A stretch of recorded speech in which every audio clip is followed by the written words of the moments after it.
Okay, so Steve, thank you very much for talking to the students at the University of Waterloo today in this recording.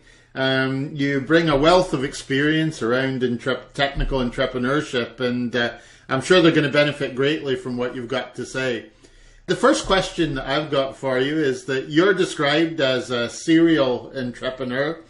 I'm particularly interested as to what's kept you involved with that. What excites you about tech startups? You know, it's very interesting. People talk about entrepreneurs as being agile and relentless and tenacious, and all those are true. But one of the biggest things that drives, I think, serial entrepreneurs is that they're forever curious. And for me, curiosity is what moved me into a variety of industries. I did 8 startups, and only 2 of them were in the same industry, which were semiconductors. And if someone would have said Steve Blank, the semiconductor guy, I'd laugh, because I would never describe myself as that. And I always describe myself as, I couldn't believe they're going to pay me to learn about this new industry. So that's why I do it, and that's why I do what I do now, is teaching stuff you know nothing about on day one. Certainly is perhaps the best education, and just for entrepreneurs, particularly those starting out, it allows you to ignore everybody else's dogma, whether you're a new educator or a new entrepreneur, because part of the principle of you're too dumb to know it can't be done is in play, and that's been the story of my career.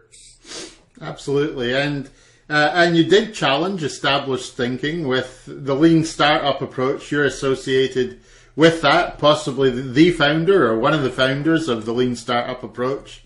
What do you think the key differences are between it and the way that things were done in the past? It's a great question. So in the past, how we used to build startups is essentially thinking that they were nothing more than smaller versions of large companies. And what that meant is that investors, particularly in Silicon Valley and elsewhere as well, in the 20th century simply looked at a large company who implicitly knew who their customers were and knew who the competitors and knew pricing, and said to startups, they write business plans, we want you to write a business plan. And they, give us 5-year forecasts, income statement, balance sheet, cash flow, we want you to do that. And by the way, when you start the company, they hire VPs of engineering, and they essentially build the product, and then they ship it. And we want you to do that. Well, what could be wrong with that? It's what big companies did. What no one ever stood back and realized is what big companies actually know is they have a series of knowns. That is, they know all the things I mentioned earlier. But in a startup, you have a series of unknowns. Most often is you're not just entering an existing market, you're actually making a set of guesses about, where the market's going, what features customers want, how to price it, who's the competition, etc. And so the way you think about it is large companies execute what's called the known business model. They know a lot of stuff. But the biggest insight that kicked off the lean startup movement was, large companies execute, startups search. And they're searching for a business model. And the thought that hit me, which still is kind of interesting 15 years later, is we spent 100 years building tools for execution in business, and those in places called business schools. Starting with Harvard in 1908, and then in Canada and other places, we built a century of strategy tools, tactical tools, operational tools, all around execution. Because if you remember, the name of the degree was the Master of Business Administration, not business search or startup. And so when I looked around, I realized there were no formal tools. There were a lot of great war stories, and people told you, how to, what they did to overcome obstacles, and they all kind of sounded like Joseph Campbell and the Hero with 1,000 Faces. That is a great journey. But there was no methodology. Where was the rule book? That was different. The only rule book you were handed was use the company rule book. And so the lean startup started from these observations that startup needed tools to search. And I'm happy to describe the tactical implementation of that, but the strategy came from just kind of saying the emperor had no clothes, and that let me tell you, it was a very lonely place. Just me and my dog believed this in the beginning of the 21st century. I find it incredibly amusing now that it's taught in 160 universities, and the U.S. government has adopted it as the basis of commercializing science, and our Department of Defense uses it. But it was kind of like not common wisdom at the time. You look back and go, well, why did we ever think this, or to think something different? And this is another reminder to young entrepreneurs: is you shouldn't care what everybody else thinks. I mean, the only thing unique about the Lean Startup was I did it when I was old rather than young. It would have been something this radical coming from somebody doing their PhD thesis. But you need to remember, if you're an entrepreneur, don't care about existing dogma or whatever. It doesn't matter. Plus, you're young enough to get it wrong multiple times. I don't know if I answered your question. I'm happy to go through the details of Lean, but I think where it came from was to me equally interesting in hindsight. Yeah, and I think one of the reasons it's so popular, perhaps, is that it does seem to make sense to the people who are introduced to it. It seems like a sensible way to behave, and of course the approach itself has influenced all sorts of areas of business now. Basically, the idea that you're going to, as quickly as possible, share your ideas with other people and get feedback is influencing all sorts of different things that certainly I come across today. So the customer development process is one of the three components of Lean. The three components are Alexander Osterwalder's business model canvas, my customer development methodology, and something called agile engineering, which is just a engineering methodology to develop products iteratively and incrementally. And I'll explain them in context, but we'll start with customer development. Customer development simply says something which you kind of laugh about, but it's true, is that there are no facts inside your building. So get the hell out. Or in Canada, get the heck out. Which simply means you could be the smartest person in your building, and in fact, let's just assume you are in a startup, but there's no way you're smarter than the potential intelligence, or the collective intelligence of your potential customers. So why are you talking to yourself or your other peers in the building about the commercialization potential? That is, who to sell it to, what features do we need, how to price it, whatever. And in fact, customer development starts with the idea that, except for maybe the kernel of the technical idea you have, which might be a fact, everything else about your business is nothing more than a series of untested hypotheses. Whoa, that's a big idea. Because the real word for hypotheses outside the university is guesses, which means you're actually just guessing about all the components of what makes a startup a business. Again, your technology might have been proven in the lab. Sometimes that's doubtful, but let's give you that. But all the other pieces. And what startups used to do was just simply hire salespeople or marketing people. And why? Because it says so here in the plan, without ever testing up front any of those hypotheses by the founders. And the customer development process simply says the founders need to get out of the building and test a series of hypotheses and validate or invalidate whether they're true. And the way they do that is, one, by talking to a lot of people personally, not SurveyMonkey, not, via email or phone, but watching people's pupils dilate when they talk to them. And that just means high-resolution video Skype or in-person interviews.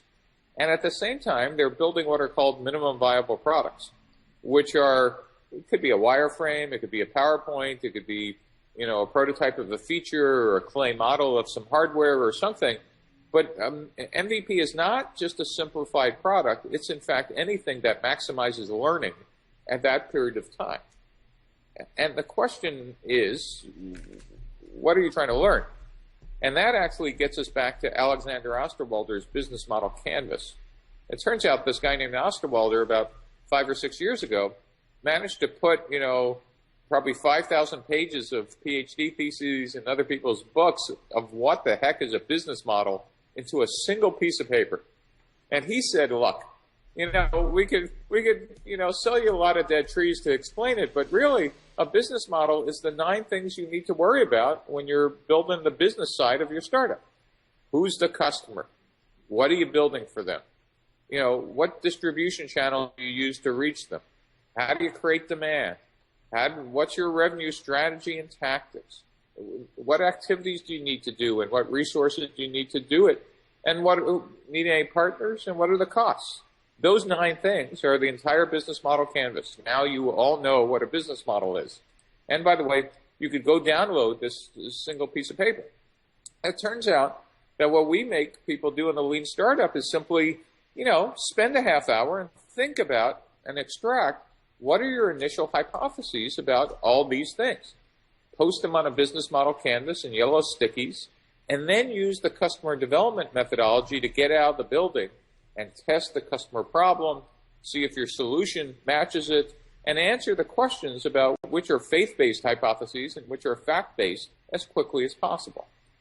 And in the meantime, in parallel, use the third part of the lean startup, agile engineering, to build minimum viable products. Instead of going through a waterfall or serial process of product design, you build your product incrementally and iteratively, getting feedback almost continuously as you learn. And that's the lean startup. And just for your students, you should know, and doing all this will absolutely not guarantee that you become Facebook or Twitter or Google. What it will guarantee is you will minimize or compress the amount of time you need to learn fast. Not fail fast, but learn fast. And it gives you, for the same amount of money, more shots on the goal than you would get if you just did this in a serial process. In the old days, we start a company, we design the product because the founder believes they absolutely understand the customer problem and therefore can implement the solution, and then ship the product. And only then would we find out whether anybody cared or needed it. The lean startup process, again, compresses that cycle dramatically, so you get multiple shots on the path to before you run out of money or time. Okay, and I noticed as I have done work for this interview and within the development of the course that I'm working on, that in the courses that you run, you get people out of the building as quickly as you can. And I was keen to basically get any advice you might have for people on this process of getting out and talking to people. What type of things should they think about as they do that? What they're looking for is not to ask people, gee, do you like my demo? Here it is. Or here's my PowerPoint slides. Take a look. We let everybody or make everybody leave their computers home the first couple of times because their instinct is to default to that. And particularly if you're an engineer, making eye contact is kind of like hard the first couple of times. The difference between an introvert and an extrovert, for at least the scientists and engineers I teach, is whether they're looking at their shoes or my shoes. And the goal is, and we've succeeded 100%, is to actually have them make eye contact. Let me tell you, my classes, they talk to 100 to 150 customers in 10 weeks. Excellent. 10 weeks. And online at steveblank.com are free videos to actually see how this discovery process works. So if you go to steveblank.com, there's a tab called slides/videos. Just click on the tab, and you'll see how other students have gone through this interview process. Excellent. And I'll make sure that in the course materials the students have, that links to these materials are available to them as well, which will help them to get there if they're watching the video. And there's a ton of, just as an aside, there's a ton of resources. You said earlier, I just want to emphasize, the Lean Startup just isn't Steve Blank. My best student, Eric Ries, wrote a great book called The Lean Startup. Alexander Osterwalder's Business Model Generation book, and he wrote another one called Value Proposition Design. There's now kind of a series of people who are stacking up on the idea, and I think we're building the equivalent of the execution stack of management tools. We're now building the equivalent of the lean or startup stack of management tools. So lots of stuff out there. All they need to do is Google lean startup, and they'll be way ahead of the game. Yeah, I'm especially intrigued to see how the approach seems to be moving into all sorts of other management areas now too. As far as the approach that people should take to things, it's quite fascinating. I thought you might explain next, if I can ask you to, what a pivot is. That seems to be an important part of the lean startup, and what it is and when people should do it, how they should know when to do it. So a pivot, in technical terms, and then I'll explain what it means in the real world, is a substantive change to one or more of the business model canvas components. And what that really means is you've been out of the building, you thought your customers were, urban youth, 14 to 15, and you find out it's middle-aged moms in Edmonton. Oops. Okay, and by the way, those middle-aged moms are happy to buy the product, but that wasn't your original strategy. Guess what? You could either decide to ignore that data, or you could make a substantive change and say, oh, well, this is now who we need to create demand for, because they're going to be buying a lot of this stuff. That's a pivot. Or you decide, you know what? We've been trying a freemium model that is give away the product and have them upsell later. Yeah, the giveaway part works, but no one's upselling it. Well, we found out if we actually put a price on it, people value it more. That's a pricing strategy change. That's a pivot. A iteration, by the way, would be I'm changing the price from $9.99 to $4.99. That's an iteration. And it's, there's no memo that you get the difference between an iteration and a pivot, but I use the word substantive. How you find that out is you're out there talking to people, and you're running these MVP tests. And you actually, by the way, these tests that I'm talking about are really designed as science experiments, just like you would design an experiment in the lab.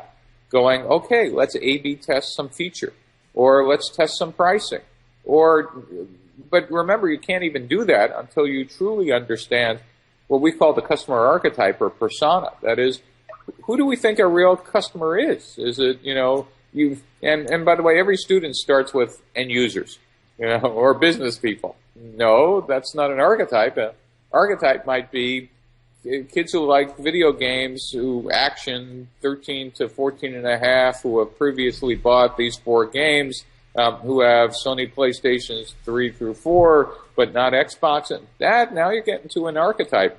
Or, CIOs in companies that process wood pulp on Thursday. That's kind of, and what's also interesting, just as an aside about some of these things, and I've been talking about customers, but we could be building MVPs and pivoting in different areas. We could be pivoting about who our partners are. We could be pivoting as, oh my gosh, we discovered, if we build it in China, it's a lot cheaper than building it here in Canada or in the U.S. Major pivot, because now all of a sudden it affects a lot of the other parts of the business model. Is going overseas to China has upsides and downsides. So again, a pivot is a substantive change to one of your key components. Why this is interesting and why it, like most students go, yeah, okay, I got it, so what? That wasn't hard, is to think about how we used to pivot in the 20th century. And students today don't believe this when I tell them, but in the 20th century, it used to work like this. You'd raise money from an investor, in the U.S., a venture capitalist. They'd read your plan. They'd say, great plan. They'd read Appendix A, which was your 5-year forecast. They'd give you money. You'd go off and build the product. What would you build? Well, you wrote a spec. You didn't talk to too many people, maybe somebody in your dorm room or some friends, or you were a domain expert. You'd spend 1 year to 2 building the product. You'd go to alpha test, beta test, first customer ship. First customer ship, the first time you'd actually test whether your plan is working, because your VP of sales would come in and tell you how the numbers are matching the plan. And almost often they would say, great pipeline, instead of we're making the plan. The great pipeline is a euphemism or a fancy word for we're not making the plan, but we think we have lots of prospects. And month after month, this would repeat until the divergence was so big that the only part of the plan you were making was the burn rate, that is your expenses, but the revenue wasn't matching. And so what would happen is the board most often would fire the VP of sales, first person to get fired, for not making the plan. So we'd bring in a new VP of sales who would look around, and he or she would look at the old plan and say, well, that's a stupid plan. Here's our new sales plan. Guess what they just did? They did a pivot. The only way we used to pivot, and by the way, this would repeat for 9 more months. If the sales still wasn't working, we'd fire the VP of marketing because we'd say wrong position. The new VP of marketing would come in and say, well, that was a stupid strategy. It turns out in the 20th century, The only permission we had, or the only view we thought was possible, was that the plan was inviolate. It was handed down on tablets from God. And the only possible reason it couldn't be working is poor execution by executives. No one ever stood back and said, well, maybe some of the assumptions of the plan are fundamentally incorrect. There was no even concept. It's hard to believe we spent 30 years never challenging the dogma that half the time in my 8 startups, I wrote under the influence of either alcohol or other things I can't talk about. And yet I managed to raise money for it, and we never once challenged those assumptions. So the pivot is actually just mind-shaking from people who grew up in the 20th century building startups, and of course, the students in the 21st century. On a similar note, another term that is common is customer validation philosophy. You perhaps have explained some of that already. Is there anything more you'd want to? Sure. And this one for students is kind of fun. Professor Blank, everybody loves my product. Well, why? Well, I asked them if they loved it, and they said yes. And usually you get 2 phenomena, certainly on campus. One, who'd you talk to? Well, all my friends. Well, did you talk to a bigger audience? Well, after you beat me up last week, we talked to people who aren't my friends. Where? Well, on campus, of course. So number one is you really haven't gotten any validation if all you're doing is talking to all the people who you know or on campus, unless that's your total available market. The real part of customer development and discovery and validation is getting out of your comfort zone and speaking to people who you think might be potential customers, but you don't know. And that's easy to do. And again, those tips and techniques on how to do it could be found on steveblank.com. But the biggest part of validation is thinking that even when people say, oh, I love it, who you didn't know, that you've been validated. The only true validation is whether someone handed you some money for an unfinished and untested and buggy product. Absolutely. Whoa, who would do that? Well, other crazy people would do that. And it turns out there are plenty of them. And by the way, there are some business models like a Google or Twitter where, in fact, you wouldn't get money, but at least you could test usage. Are people grabbing it out of your hands to use or show their friends, etc.? And if you can't validate, when we say customer validation, we mean give you money before it's built or start using a buggy and unfinished product, you really don't have a business here. You might, but the odds and the data say probably not. And that's the short version of customer validation. Accounting for startups. I hear it said that it should be done differently because startups aren't big established organizations, but how should it be done differently? What's this look like in practice? Well, we have this idea called metrics that matter. And, in a large company, what you worry about is, again, income statement, balance sheet, cash flow. You hire accountants to do that. It's pretty clear what's your cash burn rate, and the number you're taking in should be bigger than the number you're spending. But in a startup, what you're really accounting for is, at first, the number of hypotheses you tested, the number of pivots, and then ultimately you're setting up a set of metrics that actually matter to you. Is it, you figured out customer acquisition cost, or if we figured out if it's a viral product, do we understand virality? Do we understand scale? Do we have a handle on our burn rate? Are we in an existing market or a new market? So do we understand that our sales curve is either diagonal as we take market share, or is it the classic hockey stick where we're hoping for some uptick and therefore we truly need to constrain burn rate because we know we're going to have a long period of no sales? And do we understand the diffusion of innovation curve if it's a new market? So the numbers are all kind of different for startups, and they all kind of get back to, for an entrepreneur, for a student, is this worth spending the next 3 or 4 years of your life building this? Is this a lifestyle business? Is this a small business? Or is this a scalable startup? And if so, have you figured out what scale is necessary and could you raise capital to get this thing started? Or can you start it in your laptop and have it go viral without any capital? All those are wonderful opportunities that didn't exist when I was an entrepreneur. Particularly this notion that on your laptop, you have access to more computing than existed in all of the world when I was an entrepreneur. And by the way, the cost of a software startup has gone down by a factor of 1,000. Factor of 1,000 in 30 or 40 years. Unbelievable. You no longer need to spend millions on hardware or software or whatever. You could do this on your credit card. And literally right off your computer, tapping into, cloud-based computing like Amazon Web Services and others. Can anybody be an entrepreneur? So that's a great question. I was a practitioner for 21 years, and my friends who knew me would laugh hysterically when I told them I was teaching entrepreneurship. Because, Steve, you were a born entrepreneur. You can't teach this. Mm-hmm. And I realized that when I was teaching it, this is another hand grenade I've thrown into education, was that we were making a mistake. We were teaching entrepreneurship like it was accounting. No startup is run by an accountant. Right? So accountants just simply don't run startups. So the question was, what were we teaching and how and why? And I realized that founders of startups are much closer to artists than they are accountants. What that means is, an artist, a composer, a sculptor, or a painter sees something that no one else does. And they spend years bringing something from inside of them outside so they could share it with the world. Most painters don't paint for money, they paint for passion. Most successful founders are not building companies to make a ton of money. They're building something to express themselves. And one of the nice things about capitalism now is that an outcome is a ton of money, probably more than any other profession. But much like art, most of you will fail. But you're doing it anyway because it's important to you. And so, to answer your question, we've kind of learned 500 years ago on how to train artists. It's some theory, mixing colors and, perspective, but a ton of experiential hands-on.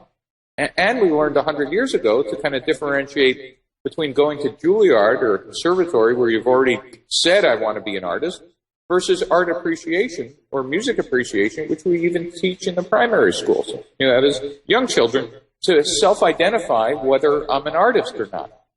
I believe those metaphors are identical for entrepreneurship. That is, we should be teaching entrepreneurial appreciation at the youngest possible age. Just to let people know, wait a minute, yeah, I don't want to have a lemonade stand. I want to take over the entire neighborhood's lemonade. Great, there's something inside of you. But then when you take some of my classes, the Lean Launchpad class, for example, you have self-identified as, I'm a hardcore, I want to learn this thing, and I want to be tutored, by the best, with the best methodology, and I'm willing to expend all that energy. And I think in entrepreneurship education, we need to differentiate the, entrepreneurial appreciation classes, which I think everybody, at least in the university, ought to take one, versus the, I've been writing code in my dorm, and I want to know how to turn into a business, and I'll do anything to learn that. That's a very different set of classes. So the answer is, to answer your question now, asking, can anybody be an entrepreneur is like asking the question, can anybody be an artist?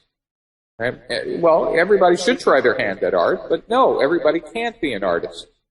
An artist is a calling, not a job. So is entrepreneurship. If you're not called, it's okay, because that means you're normal. Entrepreneurs and artists share the same characteristics of they're insane. They're driven by a passion that's much deeper than, putting food on the table. That's the best I can answer. What do you feel about social entrepreneurship? That's been talked a lot about today, and is seen as something that might address social concerns in a bigger way in the future. How significant do you think it is in addressing societal issues? Well, social entrepreneurship is the 21st century version of NGOs or nonprofits, and I think maybe with a much smarter approach.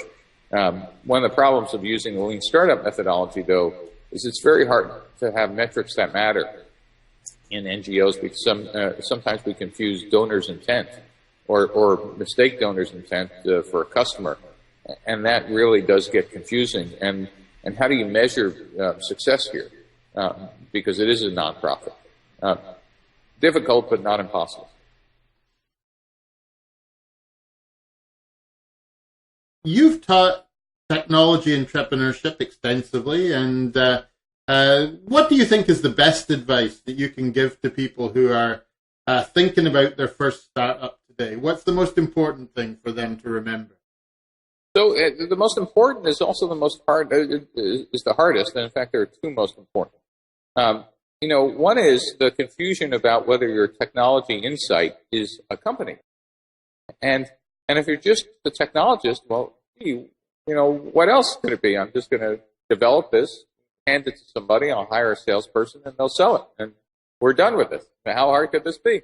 And by the way, that's just, someone else will do it. I don't need to know any of that stuff. That's the company. And the sobering fact is that it's not. Your technology or invention is about, at best, 20% of what makes up a successful company. It's all these other pieces that you, as the founder, need to learn. Not so you could do them as your career, but if you never know how to talk to a customer or what's a business model, you're going to be BS'd by sales and marketing people and finance people the rest of your career. You're going to be the chief scientist sitting in the corner. And if that's what you want to do, that's fine. But if you want to be running your company, or at least owning a good chunk of it, you need to understand that it's not just the technology. And that leads to the second most important thing is, I know you might be uncomfortable talking to people who are not your friends and talking to people you think are dumber and whatever. Welcome to the world, my friend. And if you want to just be a research scientist, you don't need to do that stuff. Great. Sit in the corner and go do research. But if you want to be an entrepreneur, you've just signed up for a much more difficult thing.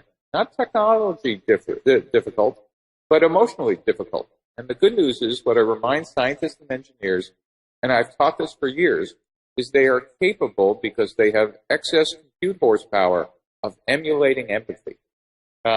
We could teach them how to go into emulation mode and talk to anybody. Then when they go back to their lab, go back into high bandwidth mode and just work on technology. But to actually build a company, it requires a different set of skills we could teach you, as long as you understand that you have to put some emulation capability at work. And so those are the two things. One is, technology and invention is only a small part of a company.